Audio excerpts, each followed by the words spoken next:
Hello again. If you are watching these videos in order, you may have noticed at the end of last video it kind of cut off abruptly. That is because I tried to show you the NTLM password hacking, but something went wrong, and I'm a big proprietor of keeping in your mistakes and showing that everything doesn't always work out, but I'm not a big proprietor of watching me click around for about 12 minutes trying to figure out what in the world happened and why the connection is no longer persistent. I tried multiple different things, and in the end, what I had to do was completely reset my server 2016 because something happened and the malware basically tore the machine up. And while the persistent connection was no longer available, neither was file sharing or anything else on the server. So basically, the server stopped being in discoverable mode. So sorry about that. I wish I could have shown you that, but there are other tools and much more viable options to actually brute force passwords that are not using NJRAT. In this case, though, what we're going to use is ProRat Tool, and we're going to create a server. Now, attackers use malware to steal personal information, financial data, and business information from target systems. ProRat is a remote administration tool created by the Pro Group. ProRat was written in the C programming language and is capable of working with all Windows OSs. ProRat was designed to allow users to control their own computers remotely from other computers. However, no good deed goes unpunished, and attackers have co opted it for their own nefarious purposes. Some hackers take control of remote computer systems to conduct a DOS, which is a denial of service attack, which renders the target system unavailable for normal personal or business use. These target systems would include high profile web servers such as bank and credit card gateways, just to name a few. As with all Trojan horses, ProRat uses a client and a server. It opens a port on the computer that allows the client to perform numerous operations on the server, which in this case is the victim machine. ProRat has a lot of malicious actions. Some of them would include key logging, password stealing, taking full control over files to actually format the entire drive, hide the taskbar, desktop, and start button to view system information, and if you really want to be nefarious, you can open and close the DVD tray. Now, in today's computers, a lot of industry still uses the big bulky towers, which of course do have DVD trays, but my laptop and most laptops I own actually do not any longer have a DVD tray. And DVD trays are known to be one of the first things that go out. And in fact, the laptops I do have that have DVD trays just have an extra hard drive stashed in there. As always, I am Alex Floyd. I teach cybersecurity at a local college where I am the lab instructor, and I am just a huge fan of cybersecurity.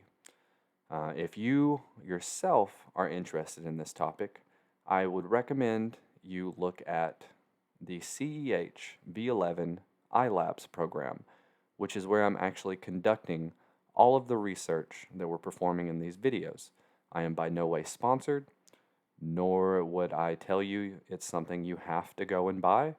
But if you are a ethical hacker or penetration tester or wanting to get into the field, I think that CEH offers a very inclusive and very wide knowledge spread of tools, of attack profiles, and of actual malicious actions.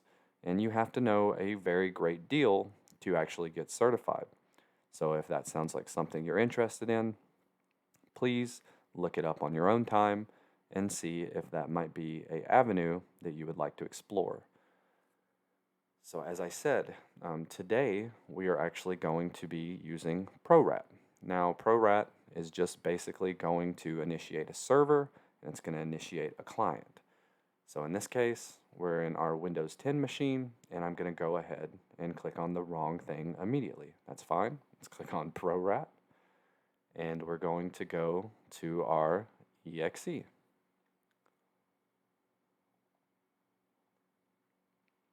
Now you will already notice this looks way different than the other graphical interfaces that we've used in the last videos.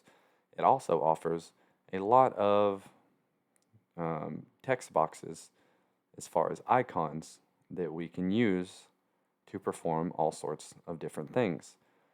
This is one of my more favorite tools, to be honest.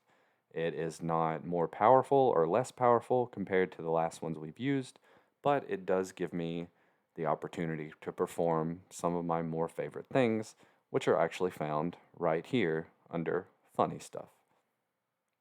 So let's get started. One of the first things that we're going to do is we are going to click Create. And we are going to create a ProRat server 342. And here, I hope you can read that. I don't think that I can make this any bigger. But here we are going to make sure a few things are checked. In notifications, we're actually just going to leave everything as default at this time. Under General Settings, we can actually establish our server port, our server password, which in this case is 1 through 6, and our victim name, as well as our port number. Basically, we are going to disable everything under victim name at this current time. So furthermore, if we click on Bind with File, we're going to click Bind Server with File, and we are going to go and find us a JPEG. Now, I do have a JPEG saved here. If I go to my Remote Access Trojans, ProRat, Images, I can actually upload this very sick picture of a car. So after that, the next thing that we'll do is we will go to our server extensions. We will make sure that exe has icon support is ticked. In this case it is, so we don't really have to do much here. We'll click the server icon, and here is where we can just add any type of icon. I'm actually going to add, let's just add a CD-ROM. We could add a bomb and kind of indicate that whatever people are about to do is a bad thing. We could also make it a Java file, but people don't really click Java anymore. In fact, I get a Java notification at least once a day, and I immediately get rid of it. We could make it an old school Word file, and in fact, I think that's what I'm going to do. I could, of course, come in here and download a more up-to-date icon.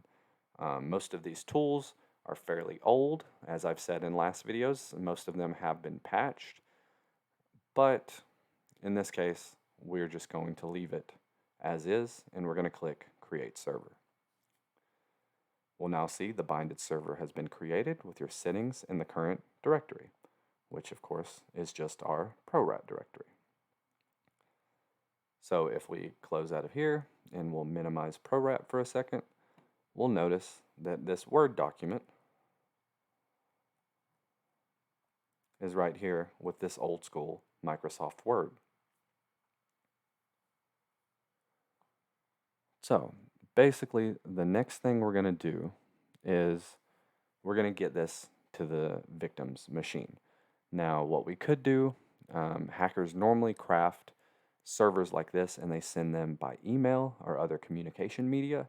And if we were going to do that, we would zip the file and email it, as you can't really attach exe files on most mail servers. But due to the fact that we are pretending that we have already established persistence, and therefore there is a mapped drive on our 2016 server, I'm just going to leave it as is. I'm going to come here and log in.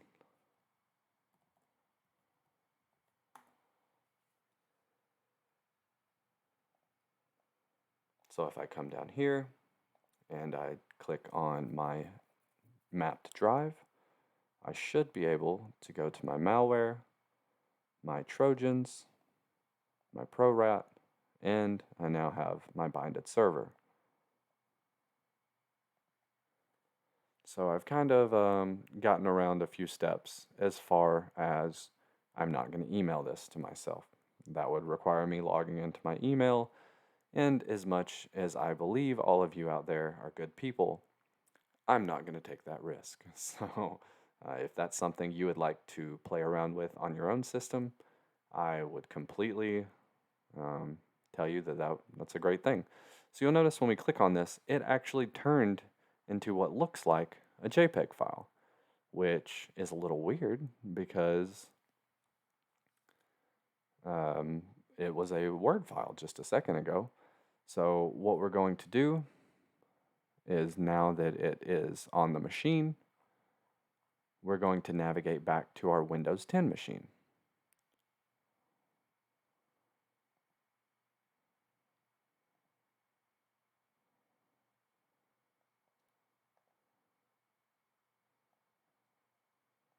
Now, this would require that we already have gotten ourselves onto the network, of course. I mean, we have a mapped drive, so we're on the network, but it does require that we know the IP address of the machine that we're attacking, which luckily for me, I am expert hacker, and I do know that we are attacking 16.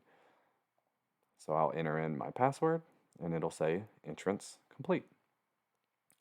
So now is the fun stuff. One of the first things that I'll show you is actually just testing the connection. So to do that, I can just click PC info, and might have to wait a few seconds. System information, and now we see our server, our user, our Windows version, multiple other things, including if they're in a work group, no, so now we know they're in a domain. We have the resolution, I mean, basically anything you can think of. Of course, down here there is the last 25 visited websites. However, we haven't really done much on this computer, so there's not a whole lot to look at in that sense. What we will do, though, is we will find Keylogger.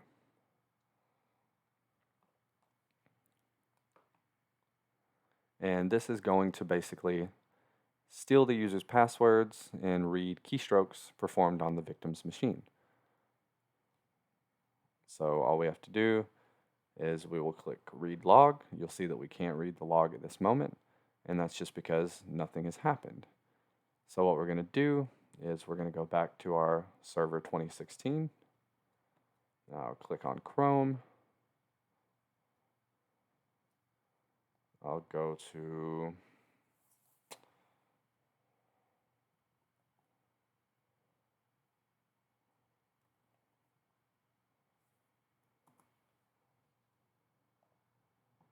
something that I think will have a log on. I guess it doesn't. Yeah, it was worth a try. At least we've knocked out a accessed website. I should have planned this out beforehand, but I guess what we can do is we can go to Gmail and we can just act like we're going to log in. So we'll close this and we'll sign in and we'll say sucker@gmail.com, because I guarantee that's an actual email. And we'll say, I don't have a password. Thankfully that didn't log in. We'll come here and we'll notice that I missed the @ sign, but that's completely fine. A hacker would be able to read this and they would be able to see, of course, they entered Gmail, so the next line is probably their password. So we can actually delete this log, or we could save it.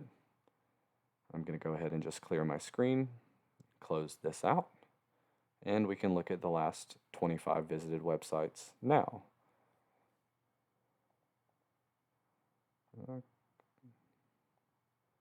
Click on system information, maybe go back.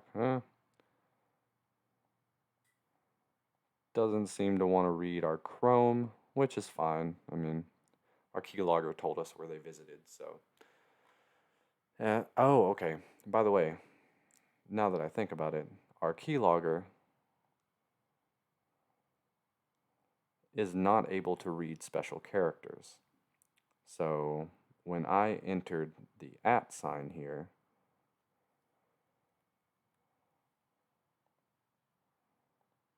it is actually going to read it as a whole bunch of 2s. I started thinking about that and quickly realized that, I mean, I had to have put @Google or I wouldn't have been able to log in. So at this point, we have captured a username and password as far as their Gmail. And the next thing we're going to do is come here to Registry. If you notice, we can go to any of the current registries. So say we just do local machine. We can go to security, and we can start basically setting values, deleting values, how we see fit. And we can also see the actual S numbers of the users who have usernames on this machine.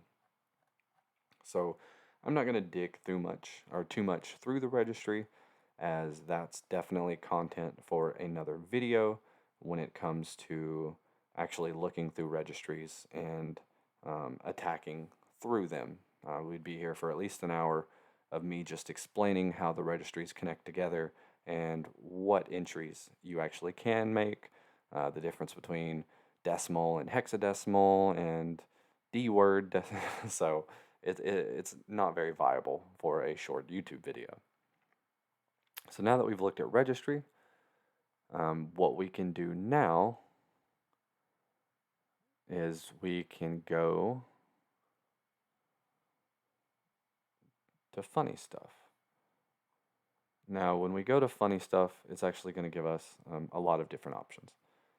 So if you notice, we have crazy keyboard lights, we have volatile display. So what we're going to do is we're going to hide the taskbar, and let's check out 2016. If you'll notice, we have no taskbar. So what I can do is I can just say show, give them their taskbar back. But one of my more favorite things to do, and it isn't the craziest thing in the sense that they still will be able to use their computer. But if we go here, we can just make their mouse go crazy. Now all this that you're seeing shooting across the screen, if I click, it's not like going to click on something ridiculous, like all of a sudden. Like I can continue to click, and even though it's actually highlighting Google Chrome and Firefox and Wireshark, I actually could execute whatever I needed to on this machine. But it is fun, and it's something that an unsuspecting person will not know what to do about. So if you'll notice, if I was an actual attacker and I thought they were on to me, what I could do is I could hide their taskbar, I could hide their start button, and I could lock their mouse. Now, of course, nowadays they could Control-Alt-Delete and they could use their keyboard to just restart their computer, but it is something. Oh, actually, we could lock Control-Alt-Delete, something I didn't even know about. So what I'll do is we'll actually do volatile display, which just kind of hides most of the display, normally the left side. Add a tail to the mouse and make the mouse go crazy while locking the mouse. And so now, when we click over here,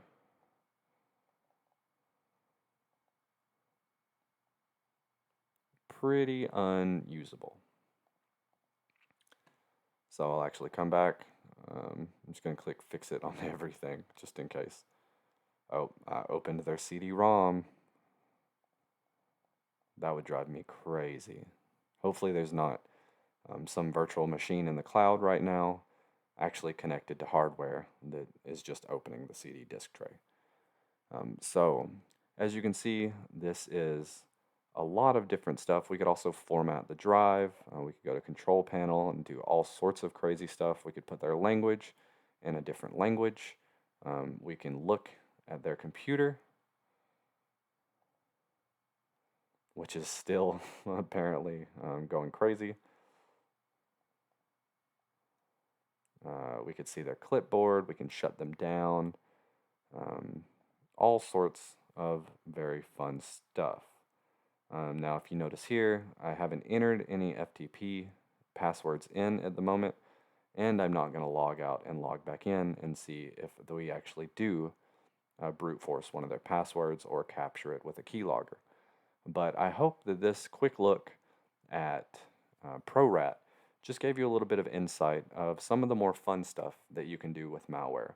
You know, even though this tool gives you a lot of tools to actually do very detrimental things, this is something that is not very dangerous. This isn't something that's contacting some server out in the real world. So this is something that I've actually installed on a friend's computer and messed with them during class and just kind of played around as far as making their machine do all sorts of random things. And you'll never laugh harder than when a student raises their hand and says, "I don't know what I did, but my screen keeps on flipping left and right, up and down." And I say, "Oh, we'll restart your computer." And they go to click start, and I hide the start button. So hopefully this gives you some idea of all the things you can use with ProRat. Again, this was created by Pro Tools as a way to actually do remote administration on your own machine. So again, while this has been kind of picked up by malicious people to do nefarious things, this is a tool that actually has real world value and that you could use to handle your own machine and handle your own files. With that being said, if you have Windows Pro, I recommend Remote Desktop. And if you don't have Windows Pro or you just want to use another tool, I recommend Tight VNC. I would not recommend you using this as a daily driver to actually conduct administration on your computer. So that's all for this video. I hope you enjoyed, and I hope I see you in the next one.